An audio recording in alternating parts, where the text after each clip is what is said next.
They told me it wasn't my fault, that I shouldn't blame myself for what happened. But even now, I miss him. Whoa, slow down there, kid. Kid? Why don't you watch where you're going? Why are you in such a hurry? Late to Girl Scouts meeting? No, I have a midterm today, so I can't be late. So, why are you still talking to me?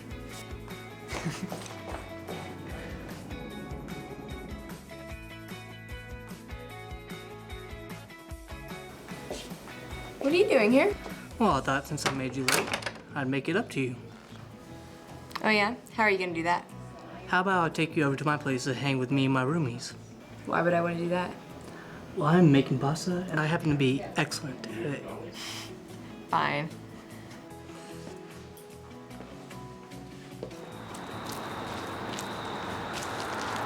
This is a pretty nice house for a college student. Welcome to Casa de Blake. Ah, so you're Blake. I'm Talia. Ollie, that's a pretty name. From that day on, Blake and I were inseparable.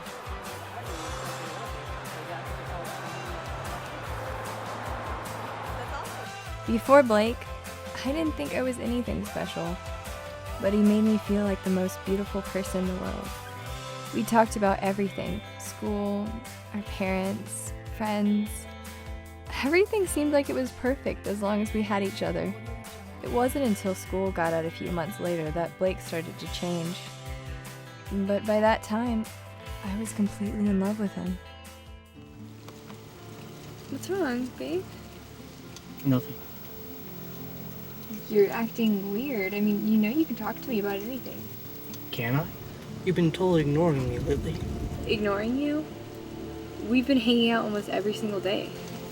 If you really love me, you'd make time for me every day. While I'm not with you, it ruins my entire day.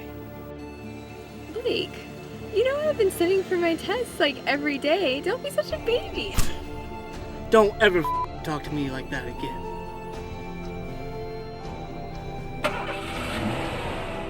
We drove back to Blake's house in absolute silence. I didn't want to believe what had happened. I thought maybe I had imagined the whole thing, but the throbbing pain in my face brought me back to the reality of the situation. But I knew in my gut that if he could do it once, he could do it again. I guess I was just deluding myself that maybe he really just made a mistake. And I wasn't ready to lose him, the one person who made me feel special. But after that day, he seemed to just go back to being the guy I'd fallen in love with. I started to relax around him and thought that it had just been a one-time thing. Oh shit, you are going down. Oh yeah? Not after I do this. Ah, you got me. Yeah, for real. Good You game. know, I'm pretty good at this. Yeah, thank you. It's all because of Blake's training. Yeah, he's a man. You guys are pretty good together. Thank you. Actually, I'm gonna go see what he's doing right now.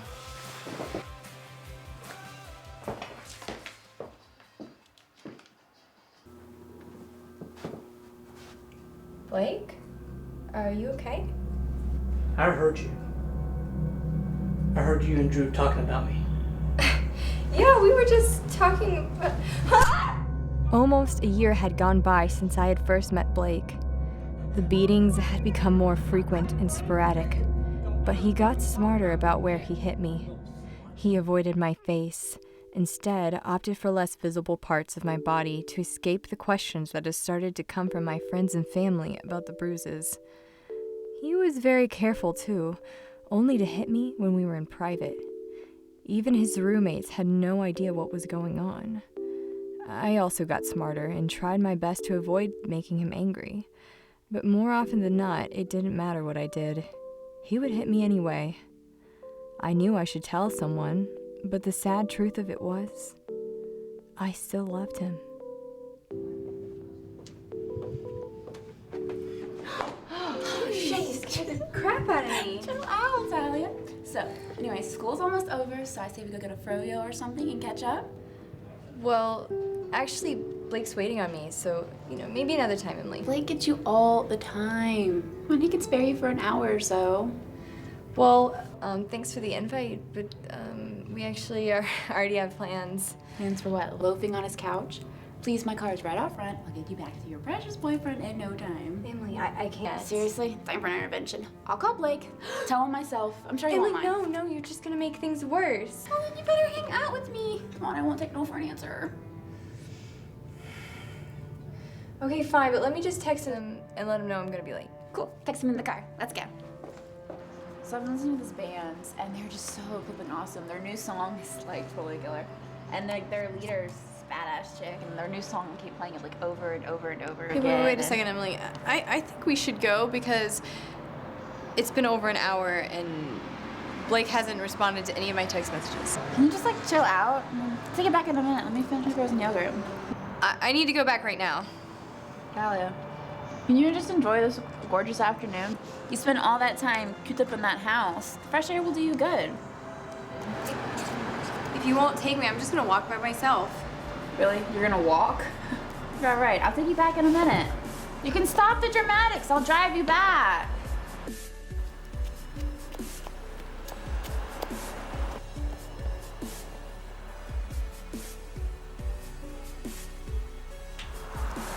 I tried texting you! You expect me to believe that bull?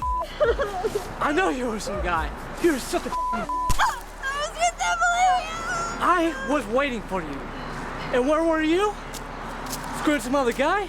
Dude, what the fuck? Mind your own business. Get away from her!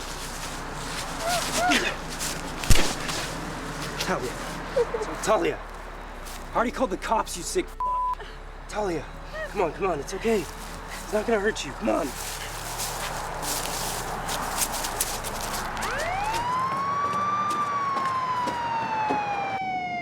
After the cops got there, they arrested Blake and called my parents to come get me.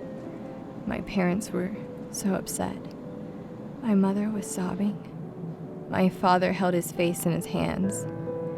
They kept telling me how sorry they were, which I didn't understand.